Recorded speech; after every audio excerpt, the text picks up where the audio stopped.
Howdy all, my name is David Salazar, and today we're going to be talking about how to calculate percent composition of elements in a compound using a formula. Now to start out, of course, we need to know exactly what formula we're going to be using, and the formula is as follows. Percent composition of an element is equivalent to the mass of an element divided by the mass of a given compound multiplied by 100.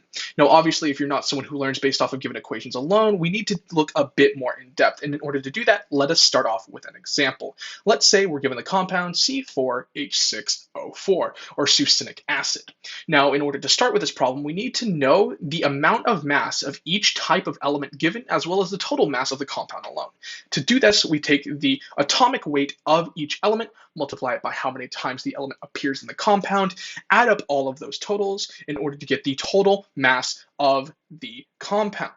Now that we have that, we have successfully completed step 1 by isolating exactly how much of each compound in a given gram setting we have in this compound as a whole. Now that we have that, we can move on to step 2. Now what step 2 has us do is it has us divide that mass of the element in the given compound, assuming that it's one molecule, which in the end it doesn't matter because the percent composition will be static no matter how many molecules there are, divided by the total weight of the compound given one molecule. Now, we can calculate this, and this gives us essentially a ratio. Now, before we move on any further, we need to make sure that sig figs match up with each other. In the carbon, there's 5 sig figs, which is represented in the decimal. In hydrogen, there's 4 sig figs, which is represented in the decimal as well. And in oxygen, there are 5 sig figs, which once again is represented in the decimal that we have. So now that we've checked that, we can move on to step 3. Now, what step 3 has us do is recognize that right now we have a decimal to 1 ratio.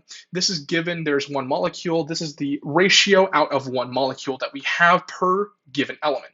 And in order to convert that to percent composition, we need to multiply the entire equation by 100, since a percent is a given value out of 100.